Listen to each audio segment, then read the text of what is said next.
அனைவருக்கும் நமஸ்காரம். பாபாவும் நானும் முந்தைய பதிவெல்லாம் பார்த்தோன்னே ரொம்ப உணர்ச்சி பொங்க அழுகையோட சங்கடமாக இருந்திருக்கும். என்ன காரணம்னா, சில விஷயங்கள் மறக்கிறது நல்லதோ அப்படின்னு அடிக்கடி தோணும். கடவுள் அதனால தான் இந்த மறதிங்கிற ஒரு விஷயத்த மனுஷாளுக்கு கொடுத்துருக்கான்னு நம்புகிறேன். இல்லைன்னா அதிலேயே நம்ம நின்றுட்டு இருந்தோம்னா கண்டிப்பாக நம்மளால் அடுத்தடுத்ததுக்கு போகவே முடியாது இல்லையா? உண்மைதானே. அதனால் கடவுள் அதை கொடுக்கறது நல்லதோன்னு எனக்கு இப்போ தோன்றுறது.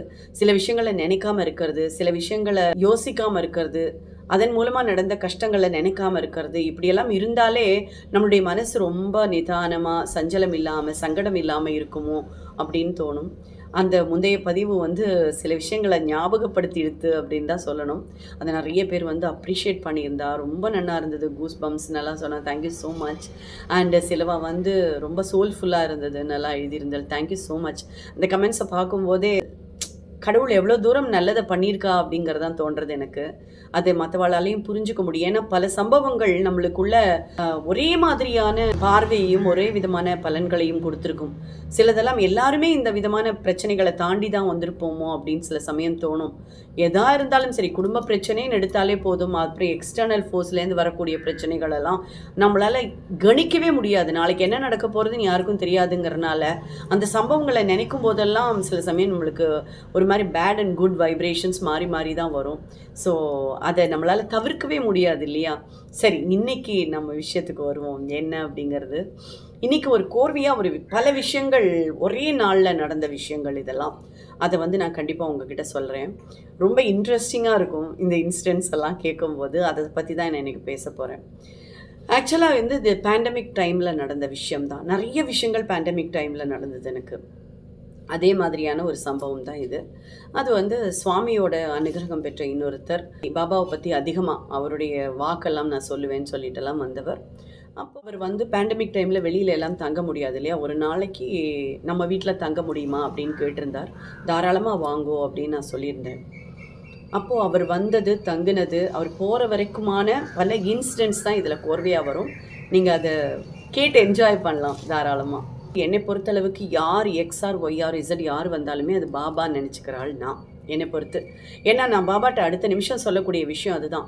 யார் என்னென்னலாம் எனக்கு தெரியாது, ஆனால் ஒரு விஷயம் வர்றது நீ தான் அப்படின்னா எனக்கு இந்த விஷயம் நடக்கணும். இதுதான் எனக்கும் அவருக்குமான கான்வர்சேஷன், சரியா? ஸோ அவர் தான் வர்றாருன்னா கண்டிப்பாக வரவர் அதை கொண்டு வருவர். ஏன்னா அதை வாங்க தூண்டக்கூடிய மனிதர் யாராப்பர்? அப்சல்யூட்லி பாபா. ஸோ நான் என்ன பண்ணேன்னா, அவர் தங்க போகிறாருன்னு சொல்லும்போது இந்த கூச்சமே இல்லாமல் சில விஷயம் சொல்லுவோம் தெரியுமா, அந்த மாதிரி ஒரு விஷயத்தை அவர்கிட்ட சொன்னேன். என்னென்னா, நீங்கள் வரும்போது எனக்காக ஒரு பொருள் வாங்கணும், வாங்கிட்டு தான் வரணும்.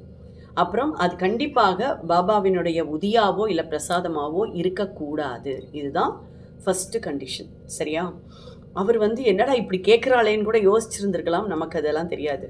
சரிம்மா அப்படின்னு சொல்லிட்டார் அவரும். நான் அதுக்கப்புறம் பாபுக்குட்டிகிட்ட நான் சொல்லிட்டு இருந்தேன், பாபுக்குட்டி நீ தான் வரப்போகிறேன்னு இருந்ததுன்னா எனக்கு அவர் வாங்கிட்டு வர பொருள் எதுவாக வேணால் இருக்கட்டும், ஆனால் நான் சொல்கிற கலரில் தான் இருக்கணும் அப்படின்னு நான் சொல்லிட்டேன், சரியா? அதே மாதிரி அவர் வரதுக்கு முன்னாடி ஏதாவது ஸ்வீட் நம்ம கையால், பாபுக்குட்டியே வருதுன்னா நம்ம ஸ்வீட் பண்ணி கொடுக்க வேண்டாமா? அப்போது ஃப்ரிட்ஜுக்குள்ளே திறந்து பார்த்தோன்னே குலாப் ஜாமுன் பாக்கெட் இருந்தது. ஸோ 1 2 தான் இருந்தது. சரி பரவாயில்ல, குலாப் ஜாமுன் பண்ணிடலாம், பாபுக்குட்டிக்கு அதை கொடுப்போம் அப்படின்னு சொல்லிட்டு நான் ப்ரிப்பேர் பண்ணேன்.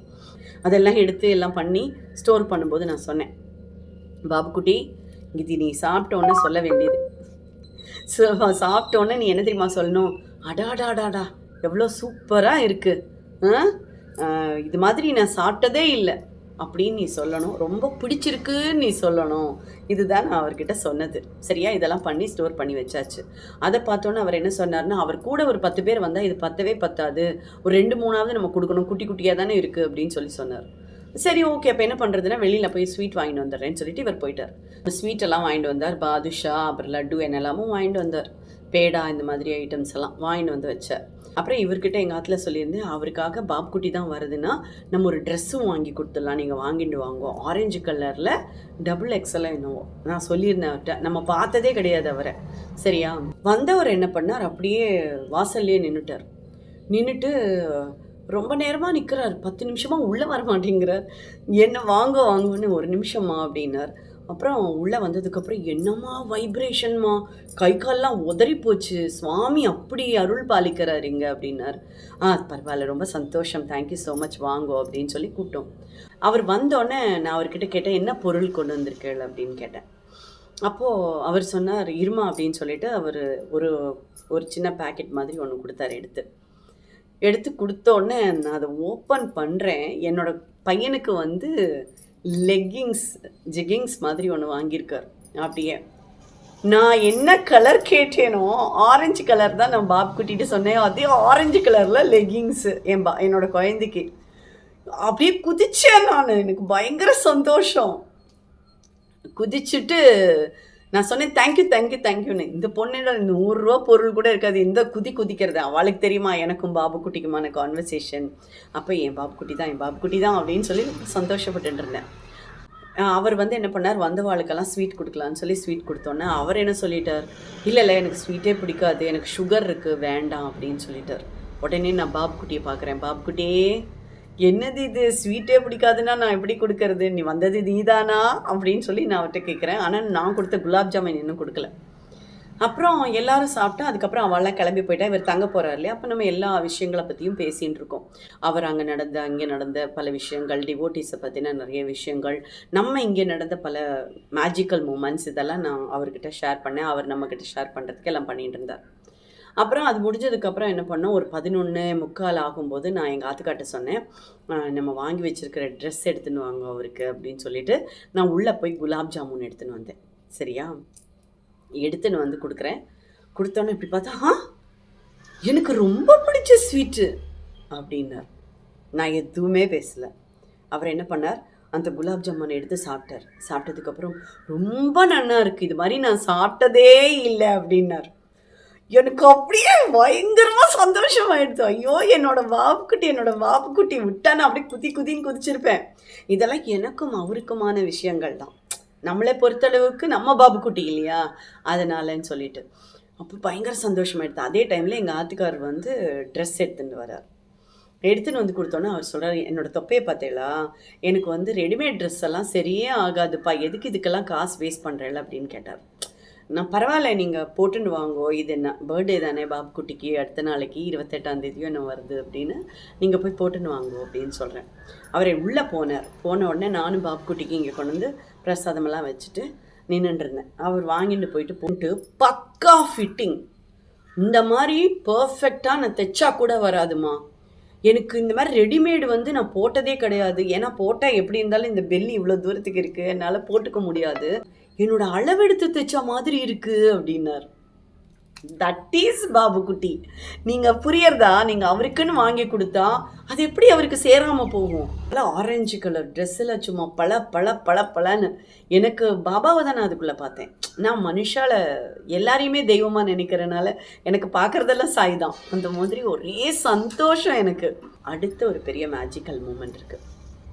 என்ன அப்படின்னா, 12 மணி ஆகும்போது பாபு குட்டிக்கு ஸ்வீட் கொடுத்துட்டு ஹாப்பி பர்த்டே பாடுறதுக்கு.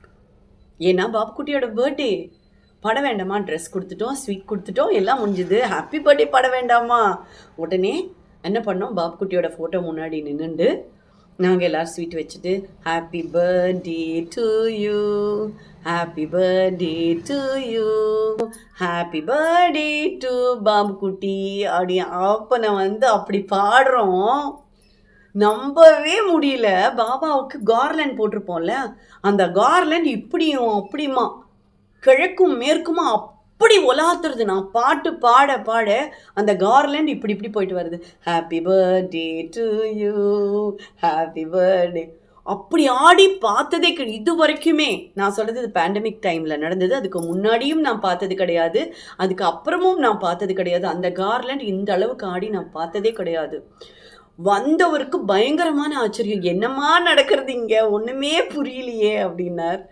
நான் சொன்னேன், அது பாபு குட்டியோட இஷ்டம், இந்த வீடு அவரோட தான், இது அவரோட துவாரகமாயி பின்ன எப்படி இருக்கும். அவர் பாட்டு பாடுவார், டான்ஸ் ஆடுவார். இன்னும் சொல்லப்போனால் நாங்கள் 2 பேரும் டூயட்டெல்லாம் பாடி டான்ஸ் எல்லாம் ஆடுவோம். அதெல்லாம் எப்படின்னெல்லாம் தெரியாது, ஆனால் அவ்வளோ நாங்கள் 2 பேர் தான் எப்போவுமே இருப்போம், பாபு குட்டி நானும். இதெல்லாம் வந்து ரொம்ப அதிசயமான விஷயங்கள் அதில் நடந்தது. அதுக்கப்புறமா ஹைலைட்டாக ஒரு விஷயம் நடந்தது. அது என்ன அப்படிங்கிறத நான் அடுத்த பதிவில் சொல்கிறேன். தொடர்ந்து இணைந்திருங்கள். பாபாவும் நானும். மறந்துட வேண்டாம், செப்டம்பர் 11ஆம் தேதி உங்கள் எல்லாருக்கும் தெரியும் வாராகி ஹோமம் இந்த துவாரகமாயில வச்சு தான் நடக்க போகிறது.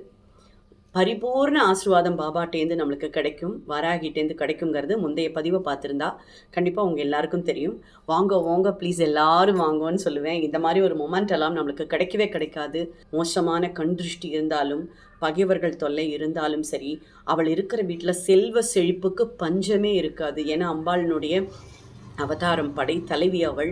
ஸோ கஷ்டம் நஷ்டம் அத்தனையும் போக்கி சகல சௌபாகியங்களையும் எவ்வளோ சீக்கிரமாக கொண்டு வந்து கொடுக்க முடியுமோ அதை வாராகி தருவள். ஏன்னா எல்லாருக்கும் எல்லா விதமான நன்மைகளும் வந்து சேரணும் அப்படிங்கிறதுக்காக பண்ணக்கூடிய இந்த யாகத்தில் அனைவரும் கலந்து கொண்டு அனைவரும் பங்கேற்று நலன் பெற வேண்டும் அப்படிங்கிறதா நம்மளுடைய ஆசை. சங்கல்பம் செய்யறதுக்கு கீழே தெரிகிற இந்த நம்பரை நோட் பண்ணி வச்சுங்கோ. அதில் உங்களுடைய பெயர், நட்சத்திரம், கோத்திரம் எல்லாத்தையும் கொடுங்கோ. குடும்பத்தினுடைய அத்தனை நபர்களோடதும் கொடுக்கலாம் இதில். ஸோ அனைவருக்கும் எல்லா நலனும் வளனும் வந்து சேர வாழ்த்துக்கள். தொடர்ந்து இணைந்திருங்கள். பாபாவும் நானும்.